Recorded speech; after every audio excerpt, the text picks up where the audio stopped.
भारत की पारंपरिक जमीन में कई ऐसे राज दफन हैं जो कई वर्षों या कहें सदियों बाद आज भी उसी तरह ताजा और अनसुलझे हैं जितने पहले कभी हुआ करते थे।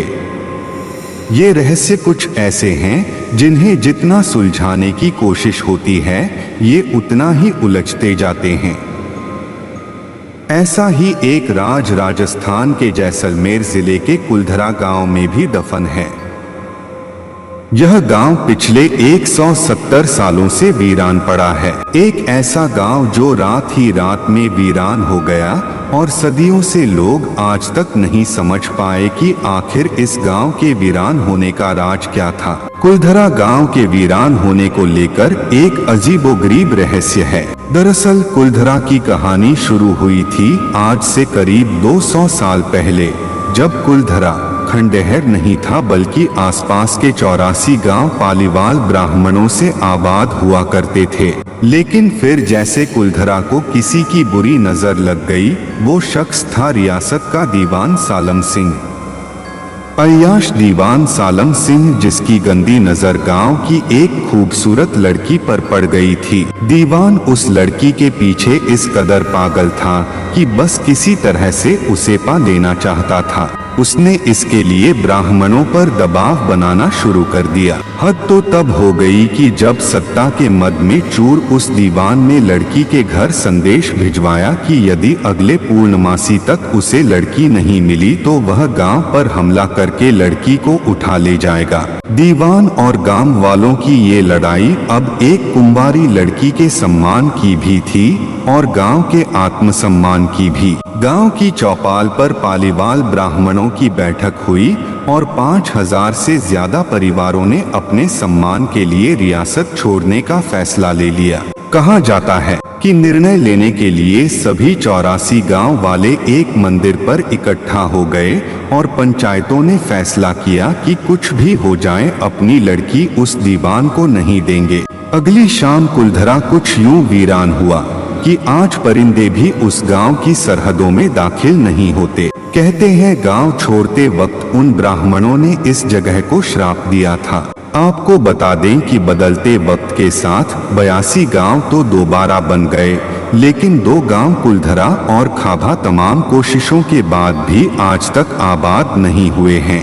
ये गांव अब भारतीय पुरातत्व विभाग के संरक्षण में हैं, जिसे दिन की रोशनी में सैलानियों के लिए रोज खोल दिया जाता है। कहा जाता है कि यह गांव रूहानी ताकतों के कब्जे में है। टूरिस्ट प्लेस में बदल चुके कुलधरा गांव घूमने आने वालों के मुताबिक यहाँ रहने वाले पालीवाल ब्राह्मणों की आहट आज भी सुनाई देती है। उन्हें वहाँ हर पल ऐसा अनुभव होता है कि कोई आसपास चल रहा है। बाजार के चहल पहल की आवाजें आती हैं। महिलाओं के बात करने और उनकी चूड़ियों और पायलों की आवाज हमेशा ही आती रहती है। प्रशासन ने इस गांव की सरहद पर एक फाटक बनवा दिया है, जिसके पार दिन में तो सैलानी घूमने आते रहते हैं, लेकिन रात में इस फाटक को पार करने की कोई हिम्मत नहीं करता है। कुलधरा गांव में एक मंदिर है जो आज भी श्राप से मुक्त है। एक बावड़ी भी है जो उस दौर में पीने के पानी का जरिया था। एक खामोश गलियारे में उतरती कुछ सीढ़ियां भी हैं। कहते हैं शाम ढलने के बाद अक्सर यहाँ कुछ आवाजें सुनाई देती हैं। लोग मानते हैं कि वो आवाज 18वीं सदी का वो दर्द है जिनसे पालीवाल ब्राह्मण गुजरे थे।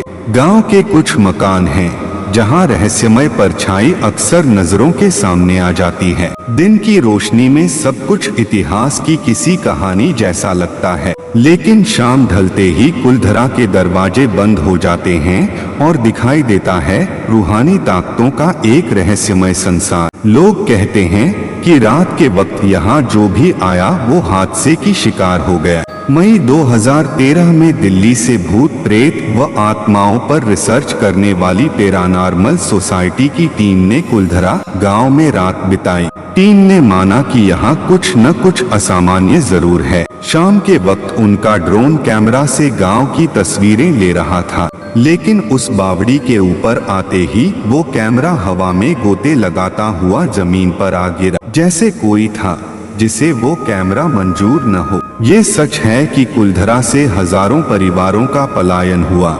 ये भी सच है कि कुलधरा में आज भी राजस्थानी संस्कृति की झलक मिलती है। पैरानॉर्मल सोसाइटी के उपाध्यक्ष अंशुल शर्मा ने बताया था कि हमारे पास एक डिवाइस है जिसका नाम गोस्ट बॉक्स है। इसके माध्यम से हम ऐसी जगहों पर रहने वाली आत्माओं से सवाल पूछते हैं। कुलधरा में भी ऐसा ही किया। जहां कुछ आवाजें आई तो कहीं असामान्य रूप से आत्माओं ने अपने नाम भी बताए। 4 मई 2013 शनिवार की रात्रि में जो टीम कुलधरा गई थी, उनकी गाड़ियों पर बच्चों के हाथ के निशान मिले। टीम के सदस्य जब कुलधरा गांव में घूमकर वापस लौटे तो उनकी गाड़ियों के कांच पर बच्चों के पंजे के निशान भी दिखाई दिए। जैसा कि कुलधरा गई टीम के सदस्यों ने मीडिया को बताया, लेकिन ये भी सच है कि कुलधरा में भूत और आत्माओं की कहानियां सिर्फ एक वहम है। इतिहासकारों के मुताबिक पालीवाल ब्राह्मणों ने अपनी संपत्ति, जिसमें भारी मात्रा में सोना चांदी और हीरे जवाहरात थे, उसे जमीन के अंदर दबा रखा था। यही वजह है कि जो कोई भी यहाँ आता है वह जगह जगह खुदाई करने लग जाता है, इस उम्मीद से कि शायद वह सोना उनके हाथ लग जाए। यह गांव आज भी जगह जगह से खुदा हुआ मिलता है।